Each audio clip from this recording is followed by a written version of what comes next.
신앙 고백 하겠습니다. 나는 전능하신 아버지 하나님 천지의 창조주를 믿습니다. 나는 그의 유일하신 아들 우리 주 예수 그리스도를 믿습니다. 그는 성령으로 잉태되어 동정녀 마리아에게서 나시고 본디오 빌라도에게 고난을 받아 십자가에 못 박혀 죽으시고 장사된 지 사흘 만에 죽은 자 가운데서 다시 살아나셨으며 하늘에 오르시어 전능하신 아버지 하나님 우편에 앉아 계시다가 거기로부터 살아있는 자와 죽은 자를 심판하러 오십니다.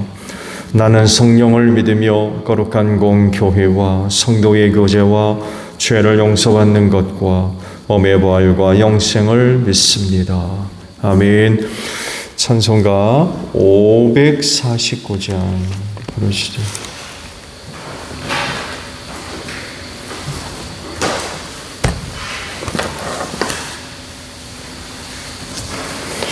(549장) 부르시고 말씀을 봅니다.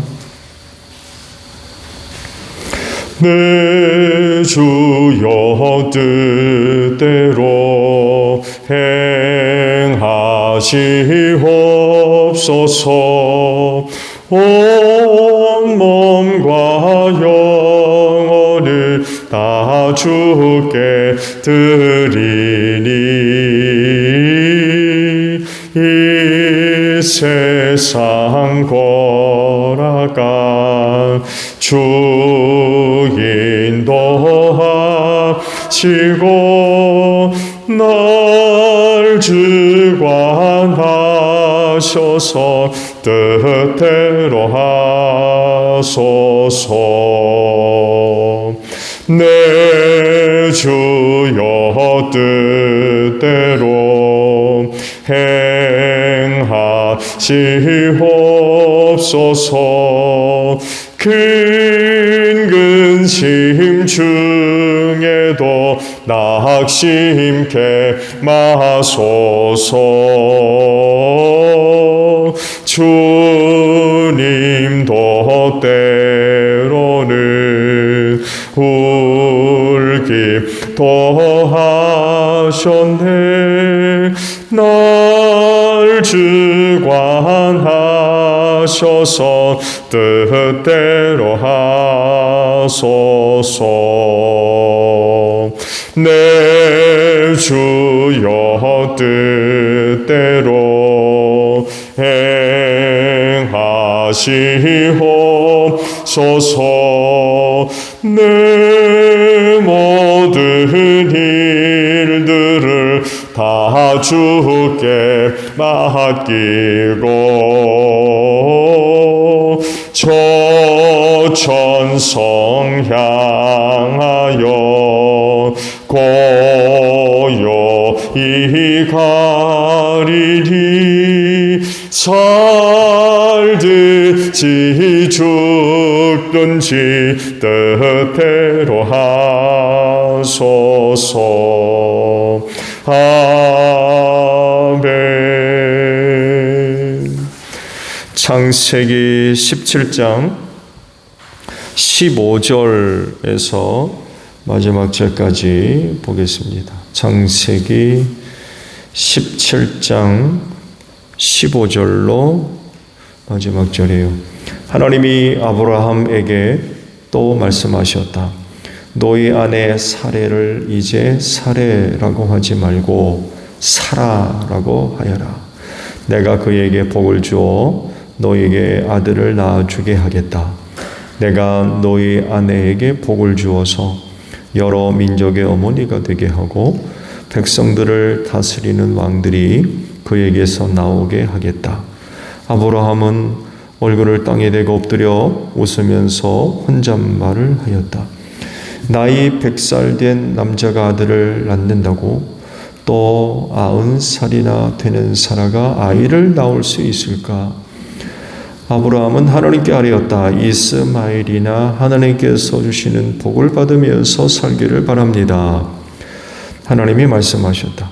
아니다. 너희 아내 사라가 너에게 아들을 낳아줄 것이다. 아이를 낳거든 이름을 이삭이라고 하여라. 내가 그와 언약을 세울 것이니 그 언약은 그 뒤에 오는 자손에게도 영원한 언약이 될 것이다.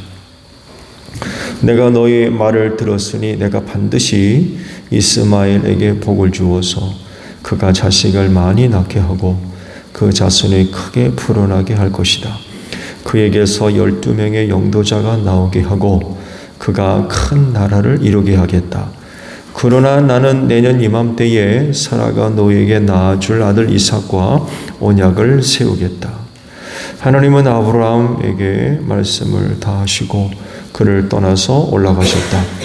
바로 그날에 아브라함은 자기 아들 이스마엘과 집에서 태어난 모든 종과 돈을 주고 사온 모든 종, 곧 자기 집안의 모든 남자와 함께 하나님이 말씀하신 대로 포피를 베어 할례를 받았다. 아브라함이 포피를 베어 할례를 받은 것은 그의 나이 99살 때이고 그의 아들 이스마엘이 포피를 베어 할례를 받은 것은 이스마엘의 나이 13살 때이다. 아브라함과 그의 아들 이스마엘은 같은 날에 할례를 받았다. 집에서 태어난 종과 외국인에게서 돈을 주고 사온 종과 아브라함 집안의 모든 남자가 아브라함과 함께 할례를 받았다. 아멘.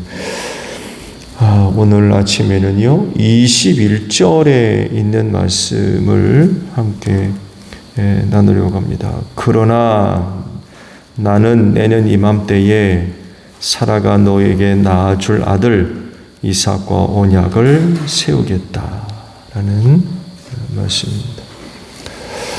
하나님은 주권자이십니다. 그래서 피조물은 그런 하나님께 순종하며 따라야 되겠죠. 주권자이시기 때문에 뜻을 세우시고 이루어 가시는 그런 일들에 대해서 순종해야지 부딪히면 되겠습니까? 토기장이에 대한 그 비유의 말씀이 바로 이것을 잘 말씀을 하시죠. 토기 그릇이 토기장이한테 왜 나를 이렇게 만들었습니까? 하고 이야기할 수 없다는 거죠. 토기 그릇은 자기의 의도대로 만들어진 것이 아니라 토기장이의 어떤 뜻과 계획에 따라서 만들어질 뿐입니다. 이렇게 만들면 이렇게 만들어지는 거고 저렇게 만들어지면 저렇게 만들어질 뿐이에요. 그렇기 때문에 그런 토기장의 뜻에 순종하고 그런 자기를 인정하며 또 토기장이의 계획과 뜻을 따라 쓰임받는 게 그게 전부입니다. 이렇게 만들어졌는데 이렇게 쓰여지지 않고 다르게 쓰여지려고 그러고 나를 왜 이렇게 만들었느냐고 토기장이한테 이야기할 수 없는 거죠. 이것이 그 삶의 가치이고 또한 삶의 기쁨이며 만족이 되어야 돼요. 근데 그렇지 않으면 토기장이의 의도와 맞지 않을 땐 이게 많은 그런 그 문제들이 일어날 수밖에 없죠. 하나님께서 아브라함에게 자손에 대한 그 말씀을 하셨는데 서로 비교되고 있는 그런 그 부분들이 있습니다. 이스마엘과 이삭이에요. 둘 다 아브라함에게서 태어났죠. 언약을 말씀하실 때에 내 몸에서 난 아들이라고 말씀하셨을 땐 이스마엘이나 이삭이나 다 아브라함의 몸에서 난 아들이지요. 하나님은 이스마엘을 축복하셔서 자식을 많이 낳게 될 것이고 12명의 영도자가 나오며 큰 나라를 이루게 될 것이다 라는 그런 그 말씀을 하시죠. 그래서 이스마엘 그 당대에 12 아들을 얻습니다. 이제 한 말씀을 계속 보겠습니다만도 아브라함이 나중에는 그들을 쫓아내죠. 그 집에서 나와서 12 아들을 낳습니다. 하나님께서 말씀하신 대로 12 아들을 낳아요. 근데 문제는 이삭입니다. 왜 문제가 되냐면 그런 그 언약에 대한 말씀을 하셨을 때 아브라함은 이스마엘을 생각했어요. 자기 나이도 100살이고 자기 아내도 90세인데 무슨 아들을 낳는다고 그러나. 그냥 이스마엘로 족하게 생각했던 거죠. 근데 하나님이 하시는 말씀은 내가 선택한 사람은 이스마엘이 아니라는 거예요. 사라가 너에게 낳아줄 아들, 내가 이삭을 선택하겠다 라는 말씀이었어요. 이건 하나님이 그렇게 하시겠다는데 왜 그렇게 하세요? 그럴 수 있어요? 하나님이 주권적으로 당신의 뜻을 이루어가기 위해서 이삭을 선택하시겠다는데 피조물된 인간들이 시비를 가릴 수가 없지요. 그렇게 하시겠다 그러면 그게 하나님의 뜻이라면 그렇게 돼야 되겠지요. 근데 이삭이는 이스마엘과 비교해 보았을 때 이스마엘이 보여주는 모습을 전혀 보여주지를 못해요. 오히려 이스마엘과 비교해 보았을 때에 이스마엘이 하나님과 언약을 맺은 사람처럼 보입니다. 그가 훨씬 더 번성하고 왕성하게 세력을 확장해 가기 때문에 그렇습니다. 그런데 이에 반해 언약을 체결하겠다라고 하는 이삭은 전혀 그러지를 못해요. 정말 위태위태하게 그 자손들을 이어갑니다. 정말 말씀드린 대로 이스마엘과 비교해 보았을 때 이거 진짜 말도 안 되게 그런 그 차이를 보여줘요. 하나님이 언약을 맺으시겠다고 그러고 많은 자손과 땅을 약속해 주셨다고 그러면 언약을 체결한 사람은 잘 돼야 되잖아요. 그렇잖아요. 그 땅에서 진짜 복을 받고 해서 이스마엘이 그렇게 번성해 갔다고 그러면 하나님과 언약을 체결한 사람은 그것보다 더 나은 그런 그 모습들이 보여져야 되지 않을까요? 근데 언약을 체결했다라고 하는 이삭의 생활들을 보게 되면 이건 심지어는 족장들과 아브라함과 이삭과 야곱의 세 족장들 중에 존재가 가장 무의미해요. 특출난 야곱과도 같은 어떤 개인적인 경험도 있는 것도 아니고 그 말씀에 기록된 족장들의 내용들을 쭉 비교해 보게 되면 정말 그냥 보통 사람이에요. 말씀에 그의 이름이 기록되니까 나오지 기록이 안 됐더라면 여러분 성경에 기록되지 않은 사람들이 얼마나 많이 있습니까? 그렇잖아요. 성경에 기록된 사람들만 이 세상에 살았나요? 근데 성경에 그의 이름이 기록되니까 나올 뿐이지 기록이 안 됐으면 존재가 무의미할 정도로 그래요. 이삭이. 아니 하나님과 언약을 체결했다는 사람이 이래도 되는 겁니까?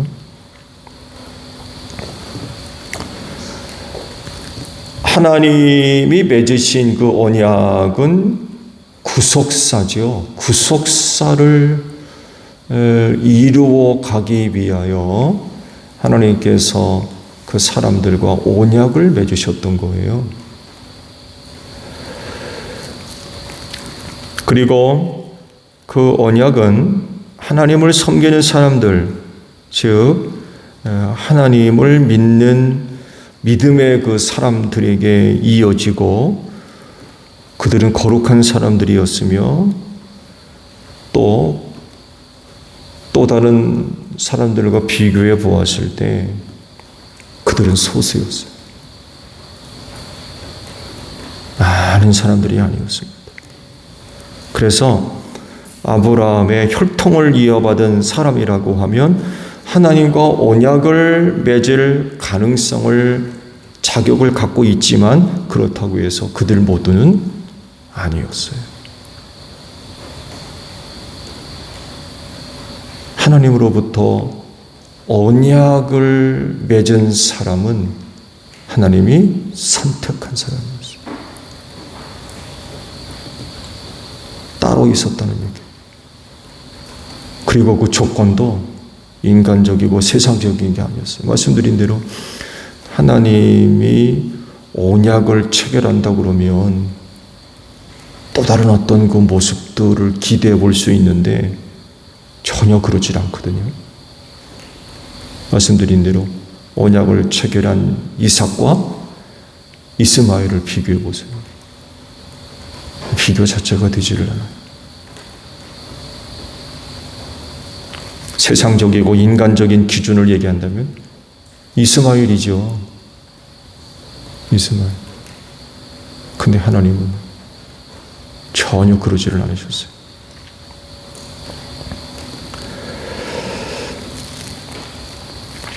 이게 하나님의 주권적인 섭리죠.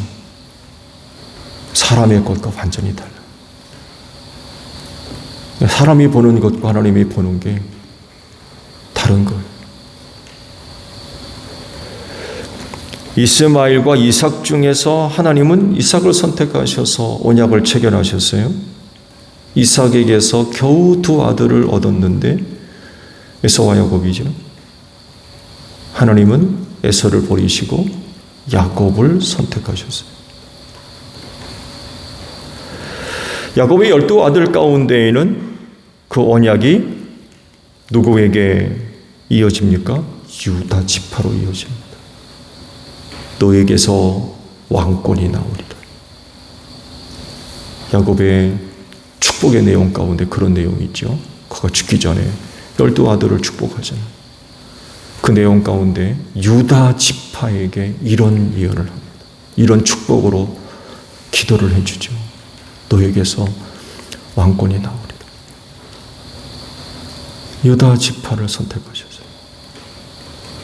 유다에게도 여러 자손이 나오죠. 거기 누가 나와? 이새가 나와요. 이새는 몇 아들이 있었습니까? 8아들이 나와요. 근데 하나님은 그 중에 다 선택하지 않았어요. 사무엘 선지자를 보냈을 때 그 자리에도 없었어요. 양치느라고.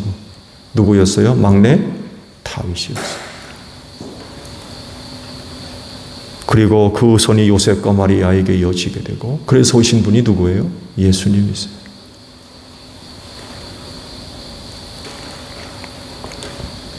그리고 예수를 믿는 모든 사람들로 하여금 아브라함의 자손 되게 하셨고 그들과도 언약을 체결하셔요. 구약 시대와 달리 예수님 시대 이후로는 하나님의 언약이 크게 확대되지요.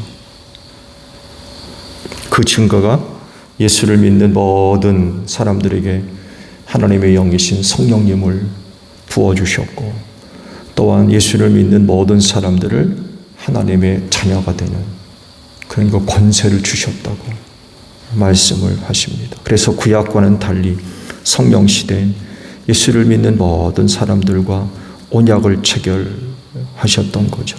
그 보증이 성령님이세요. 예수님의 보혈이 하나님과 화해를 이루고 원수되었던 관계를 가깝게 만드신 결과이지요. 예수를 믿음으로 말미암아 얻은 은혜들입니다. 오늘 여러분들 하나님께서 언약을 체결하신 사람들이에요. 그래서 하나님과 언약을 체결한 사람들에겐 거기에 따르는 의무와 책임이 있습니다. 즉 믿음을 갖고 하나님을 잘 섬기는 사람들이 되어져야 된다는 거예요. 하나님께서 누군가를 선택하셔서 언약을 체결하신 이유, 당신의 백성 삼으시려는 거예요. 당신의 백성. 그래서 언약을 체결한 사람들은 하나님 잘 섬겨야 됩니다. 다른 사람들에게는 없는 믿음, 곧 하나님을 믿는 믿음이죠. 이것들을 가지고 있어야 된다는 것입니다. 아브라함 이후 하나님과 언약을 체결한 사람과 그렇지 않은 사람과 현격한 차이가 드러나기 시작합니다.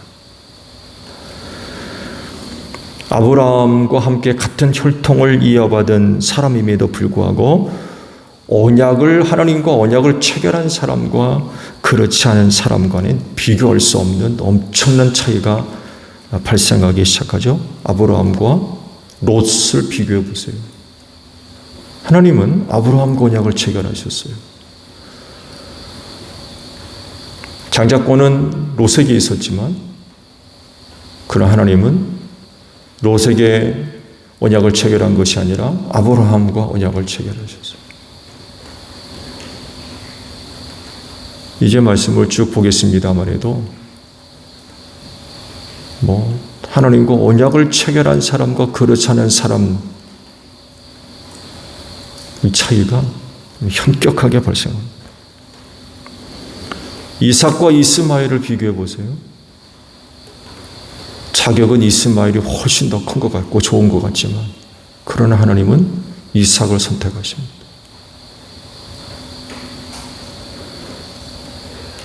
에서와 야곱도 비교되죠. 에서와 야곱도 비교가 됩니다.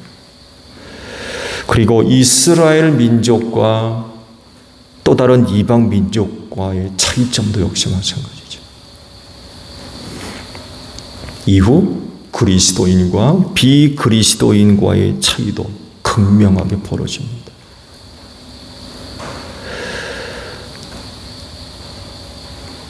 하나님을 섬기느냐? 그렇지 않느냐? 하나님의 뜻을 실현해 가는 데 있어서 쓰임받는 사람이냐? 그렇지 않은 사람이냐? 거룩한 자냐? 세속적인 자냐? 믿음이 있느냐? 없느냐? 당장의 이삭과 이스마엘을 비교해 보세요. 이스마엘은 완전히 딴 길로 갑니다. 완전히. 야곱과 에서 비교해 보세요. 형이 장자권을 갖고 있는 사람이었지만 완전히 다른 길로 갑니다. 하나님 섬기지 않습니다. 타락하고 부패한 그런 것 생활로 빠져들어가지고 하나님의 구속사에서 완전히 제외되어버려요. 그러다 보니까 이스라엘과 원수지간이 돼요.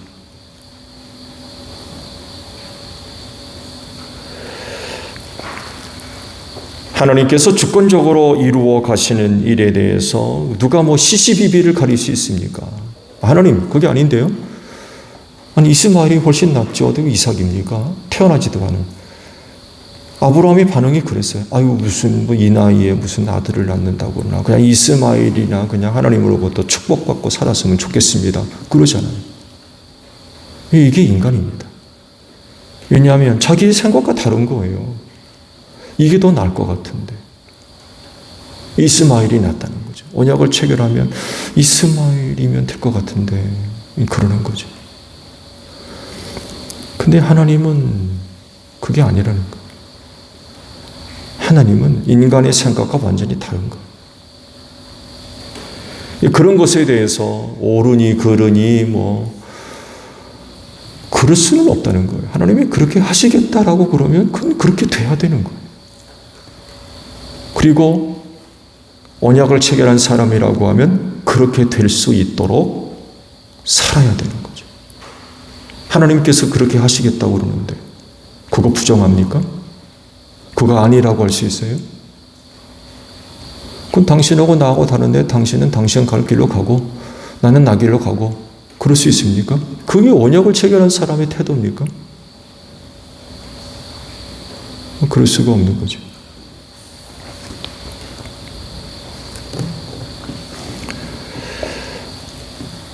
하나님의 주권적인 섭리와 이끄심이 선하고 복되다는 것을 드러내야 될 것 같아요. 하나님 그 잘 선택하신 하나님의 방법이 가장 좋은 거예요. 하나님의 그와 같은 뜻 계획이 세상에서 가장 좋은 그런 것이 되었다는 것을 증명해 보이는, 확증해 보이는, 실현해 보이는 그렇게 사는 사람들이 그리스도인이에요. 하나님이 그렇게 하겠다고 하셨는데 따르지를 않아요. 그렇게 살면 안 된다는 거죠. 하나님께서 주권적으로 섭리하시고 이끌어 가시는 그런 그 모든 일들이 가장 선하고 복되다는 것을 드러내는, 실현해가는 이들이 바로 그리스도인입니다. 그렇게 하려고 오늘날 하나님께서 여러분들과도 예수 그리스도를 통하여서 언약을 체결하신 줄로 믿습니다. 성령을 주셨고 하나님의 자녀되는 권세도 주셨고 당신의 일꾼으로 삼으셨어요. 그런데 그런 하나님이 하시는 일들을 반대하고 말씀드린 대로 하나님 갈 길 가시고 나는 내 갈 길 가고 그런 식으로 신앙생활을 할 수 없죠. 그럼 그리스도인입니까 그게? 말씀을 봐왔듯이 하나님께서 언약을 체결하신 사람들은 그렇게 살지 않았습니다. 이끄시는 대로 순종하며 살았어요. 그리고 하나님의 그와 같은 계획이 이루어질 수 있도록 자신의 삶을 거기에 맞추어 살았어요. 실현해 가며 산 거죠. 아브라함이 괜히 이삭을 모리아산에서 바칩니까? 그게 다 하나님의 주권적인 섭리를 내가 따르겠습니다. 내가 인정합니다. 그런 것들이 실현할 수 있도록 순종하며 살았기 때문에 가능했던 거예요. 근데 그러지 않고 자기 생각 따로 있고 자기 방법 따로 있고 자기 갈 길 따로 있고 그렇다고 해가지고 주권적으로 섭리에 나아가시는 하나님의 하시는 일들을 거부하고 인정하지 않고 따르지 않고 그건 언약 체결한 사람의 모습이 아니죠. 믿음 생활 잘 하십시오. 하나님 잘 섬기셔야 됩니다. 그것이 곧 하나님과 언약을 체결한 사람들이 보여줘야 할 중요한 모습입니다. 오늘도 믿음 생활을 통하여서 하나님의 뜻을 실현해가는 여러분들이 되시기를 바랍니다. 주기도문 합니다. 하늘에 계신 우리 아버지, 아버지의 이름을 거룩하게 하시며 아버지의 나라가 오게 하시며 아버지의 뜻이 하늘에서와 같이 땅에서도 이루어지게 하소서. 오늘 우리에게 일용할 양식을 주시고 우리가 우리에게 잘못한 사람을 용서하여 준 것 같이 우리 죄를 용서하여 주시고 우리를 시험에 빠지지 않게 하시고 악에서 구하소서. 나라와 권능과 영광이 영원히 아버지의 것입니다. 아멘. 기도하겠습니다.